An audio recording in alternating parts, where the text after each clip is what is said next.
What's up guys, Lewis here from Indie Credible back with another indie game review, and today we are talking about Observation. Now this is a big one. This is a game I've been so hyped to play for a long time. I've had the pleasure of playing it for the last week, and if I'm being completely honest, I'm so happy I can finally talk about this game. I mean, this is not only going to be a review guys, this is kind of like a therapy session, because I've had so much stuff built up about this game that I just want to share, I want to talk about, and I can finally do that. I can finally delve into the meat of the observation and really share my experience with you guys and really kind of go through what I liked and what I didn't like about the game.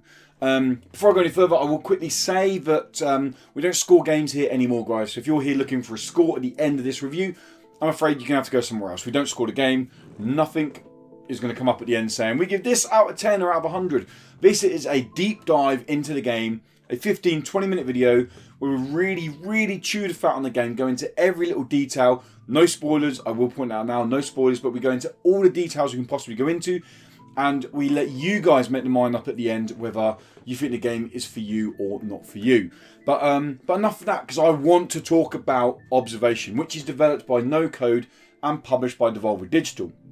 Now this game was initially shown off, I think Gamescom last year was where it kind of really got its first show off. And since then it's kind of, a lot of people have been like, well, what is the game? Like, I don't get it. Like, is it a narrative adventure? Is it a walking sim? Which I will kick off now and clarify. It's kind of both of those, but it does it in a very unique fashion. So let's kick off by what is Observation. So Observation is, as I said, a story-driven game where you play as a space station's AI called Sam. And the main idea of the game is, as Sam, you've got to help out Dr. Emma Fisher, one of the space station's crew, or the space station's doctor, hence Dr. Emma Fisher, to find out, one, what happened to the space station, and two, what happened or where are the space station crew. And that's kind of the main, well, that is the main story. I really, in terms of story-wise, can't say much more than that, because that's pretty much what you're doing for, I mean, the roughly 7-8 hours the game took me to finish. Now, that's not to say that it kind of, you're just doing the same thing over and over again. If I say anything else, I'm going to be spoiling stuff for you guys straight off the bat. Spoilers come in around about 45 minutes into this game. And I don't want to take away from anything or any experience of what the game does to you guys, because I jumped into this not knowing much. I knew that I played as an AI, I knew the name was Sam, and I knew there was a character called Dr. Emma Fisher. That's all I knew, and that's all I kind of want you guys to know in terms of story-wise going forwards. Which kind of kicks on to gameplay, which I suppose we start by saying, well, how does the game tell this story? You play as an AI, how does that work in a narrative adventure or walking sim game? Now, as I said, it does it in a very unique fashion, and I want to get this straight off the bat. You are strictly an AI. Imagine you are a computer that has had this incident happen. You've blacked out. You've been rebooted by Dr. Emma Fisher. You don't really know what's going on. You don't really know how your programs are working. You've got to go through all that again, and you're learning it. You kind of, as the player, you're this kind of self-learning computer yourself. I know that sounds super pretentious, but that's exactly almost what the game is going for, and what the game does really well.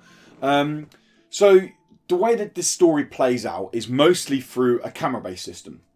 So the space station has different nodes or different pods, and you'll jump across. You can go to, I think it's called Samos, is your main like overlay of the space station, and you can jump from pod to pod. You haven't got to go through like pods next to each other. You can just jump anywhere you want on the map. You can go to a pod, you go to a pod, you can go to a pod. And this starts off by going, oh, can you find this person here? Can you find this document here? How do we do this? And the game starts very simple. The game starts as a there is no tutorial, but it is very much the first hour, 2 hours feels like a progressive start to the game, almost like an embedded tutorial, which is really nice. So you'll be going to a camera, you'll be looking around the camera, you'll be finding a schematic for a door, going back, opening the door using the code, and it kind of builds up from there. As the game gets further, you can take over these little balls. They're kind of spheres, they're camera spheres that you kind of move around. That's where it gets more, I suppose, into walking sim territory. If that's where you want to, if you want to label it, that's where you kind of go with it. But much like games like Tacoma, Now, I will say one thing actually before I got into that. The movement of the cameras is pretty slow. Now, that was one of my little gripes about the game. It's not. I mean, there's positives and negatives to that comment in terms of the movement of the camera is exactly how I expect it to be, if that makes sense. So if you've ever watched a sci-fi movie or any movie where there's a CCTV camera or camera moving around, they don't pan instantly. It's not Hollywood cameras that are panning across. This is a mechanized camera that is slowly moving across, and that's what I'd expect it to move like. But as a gameplay point of view, there are times when I'm like, I want to go over here, I want to go up here, and there were times it was a little bit slow. Personally, I didn't mind it. I found it absolutely fine. I know some people would be like, oh my god, the movement of these cameras is super slow. There are normally 3 cameras in each room, so you can jump around each camera to get a different vantage point or a different angle. I just wanted to get that out there because that's probably one of my small criticisms of the game. I'll get into the rest as we kind of go on. But the slow moving cameras can be a pain. Now, when you're this sphere, firstly, learning or getting a feel for how to control this sphere, I was playing mouse and keyboard. It's a bit weird. There's no way of going up and down. You have to kind of come back and go up. Once you get used to it, it's fine. I'm not going to sit here and go, oh my god, the controls are terrible for the sphere. I bumped into the odd wall every now and then.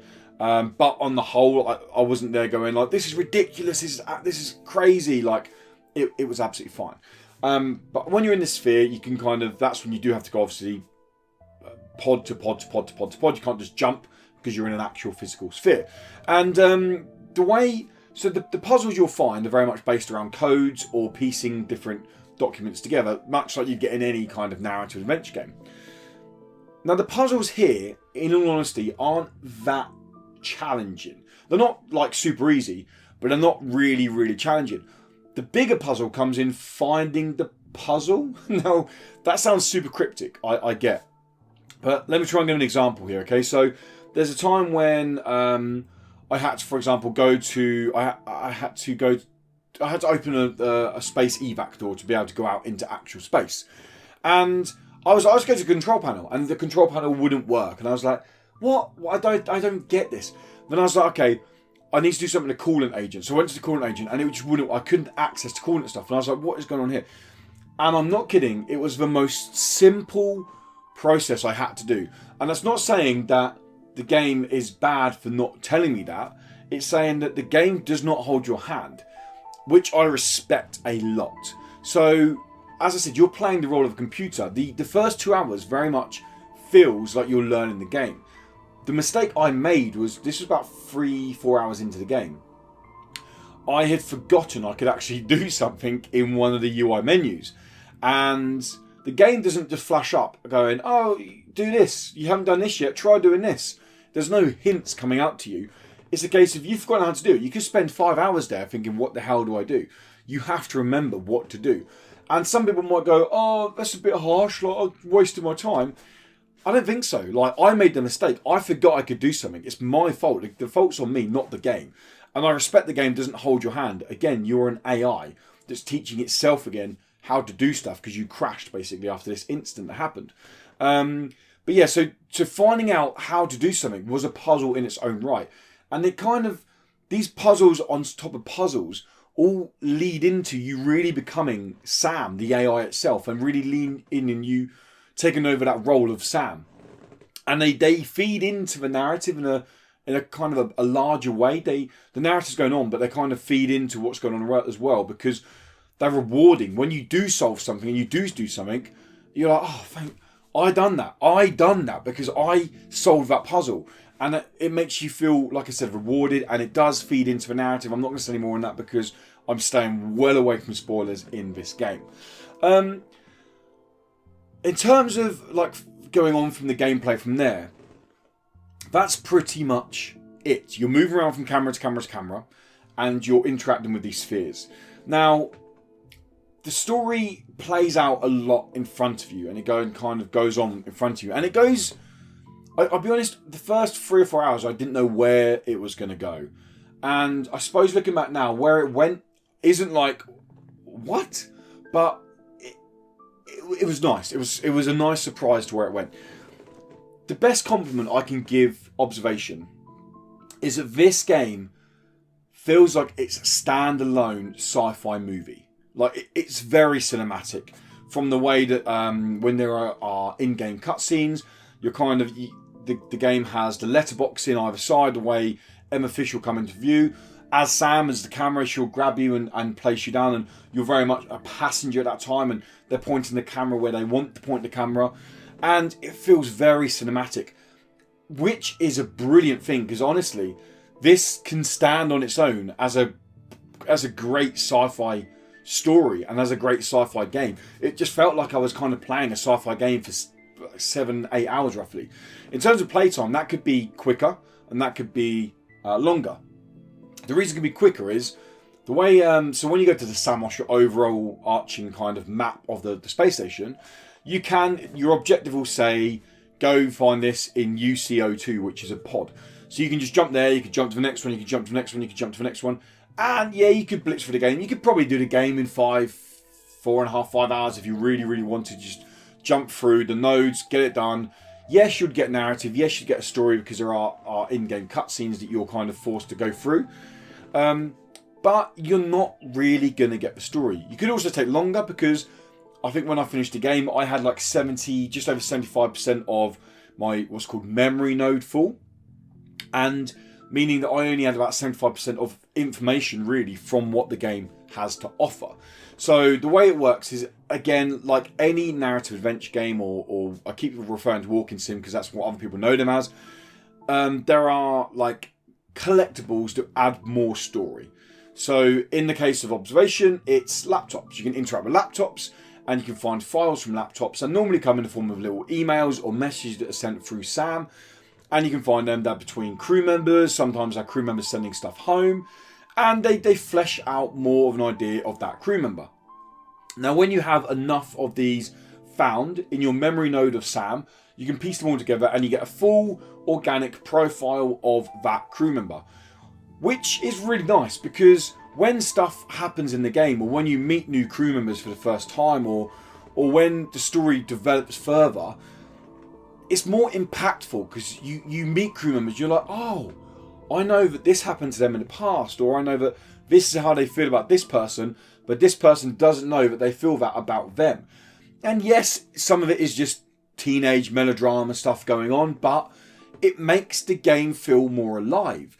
And that's what Observation does, again, so well, is it feels alive. Moving around this space station, yes, it was eerie. Yes, it was tense. It was stressful. I'm not going to lie. Sometimes it was stressful. And at first I found that annoying. Then I thought, wait a minute. It feels like the game's trying to make it stressful. I'm stuck in space, in a space station that's half of its power down with one other person. I'm playing as an AI. This isn't meant to be an enjoyable matter. This is meant to be a stressful game. This is meant to be me stressing out about how do I find the schematic to get through this next door, or how do I find this missing crew member, or how do I check for vital signs on this crew member? Like, all that is meant to be stressful, and it feels alive in Observation. And moving through the holes and the corridors and the different pods of Observation, they feel like they've been lived in. They feel like people have worked in them. They feel like people have interacted in them. They just feel like they have a purpose in the game. And that all feeds into the overarching narrative that Observation is trying to deliver. I mean, I can't say tons more on the game really because I don't want to go into spoilers. But wrapping up, this is honestly one of my favourite sci-fi games I've played for a very, very long time. Both aesthetically, gameplay-wise, I really enjoyed it. I liked moving between the cameras. And story-wise, I really did enjoy the story. Like, there are going to be some people that are going to play through the story and be like, I don't really know what I think to it. Like, you're going to get everyone like that. But as a sci-fi fan, I mean, I love sci-fi movies. And this is right up there in terms of what 2001 Space Odyssey, like films like that, iconic sci-fi movies. This can stand in there with those iconic sci-fi movies. It has its moments. It has its cinematic moments. It has its moments of fist pumping in the air where you've solved a puzzle or found a code to get somewhere else, where you find the coordinates. And the pacing, I feel, is really, really good. Just when I felt like maybe I'm getting not bored, but maybe I feel like I'm doing the same stuff over again now, the game wrapped up. Just as I literally just got to the point where I was like, okay, if it makes me find another code, or if it makes me find another destination or another coordinate, or respond to this in some way, then it could start getting a bit repetitive. And I'm literally, no word of lie, 5 minutes after having that thought, bang. I was like, okay, this is the end. I can see this is the end now. And then there you go. It took me down through the end of the game, through the climax of the game. So, in short, if you're looking for a story-driven narrative adventure that offers a unique element to its gameplay in terms of the camera, operation system, then Observation is definitely a game for you. If you like sci-fi stories, this is a game for you. This is one of my standout games of the year so far, and I honestly mean that. Like, I'm going to be thinking about Observation's story for a while. I still have thoughts about it now. I still sit down and think, I wonder what that was meant by, and I want to play it again. I don't want to play it again straight away because I don't want to burn myself out on it. But this is a game that probably next month or in 2 months' time, I'm going to play through the game again, and I'm going to try and find all the information. Now I know what's going on with it, and I'm going to try and just maybe finishing it a second time might make me go, okay, yeah, I see now. Maybe I was missing something. Not saying it didn't make sense, but obviously there's always questions. There's not a sci-fi movie out there that doesn't provoke an internal response from the viewer or the player, and that's exactly what Observation does. If you guys like story games, especially sci-fi story games, and you like narrative adventure games, this is a game for you to definitely check out. But that is going to wrap it up, guys. Hopefully you enjoyed the review. I feel so much better to get it out there, get Observation off my chest. And like I said, I'm sorry for being so vague on the story, but really, honestly, 45 minutes in, spoilers start to come. And when they started coming, I was like, oh, I didn't expect that to happen. And I do not want to ruin any of that for you guys. So I'm going to shut up on it right there. Thank you so much for stopping by and checking the review out. If you like the review, guys, then why not give it a little like? And if you're playing Observation, or maybe you finished Observation already, then let me know what you thought of this game in the comments below. I'd love to know what you guys think of these games. And if you like what we do at Indecredible, and if you want to keep up to date with more indie game reviews or indie game news, or even an indie game podcast, make sure you subscribe to Indecredible, and you can keep up to date with all the indie game goodness we try to bring you. And if you really like what we do, head over to patreon.com/Indecredible, or for your convenience, just hit the link in the description below. You can throw us a couple of dollars if you want to, or if you can afford it, and we give you a host of good indie game goodness, I suppose. There's a Discord channel where we give away indie game keys. We jump on and play games with our patrons, and we generally have a good indie game banterous time over on Discord, and we'd love for you guys to join us over there. But anyway, that is going to wrap it up, guys. Thank you so much for stopping by. Hope you enjoyed the review, and until next time, have a great time, day, evening, whatever it is, wherever you are. Until next time, guys, goodbye.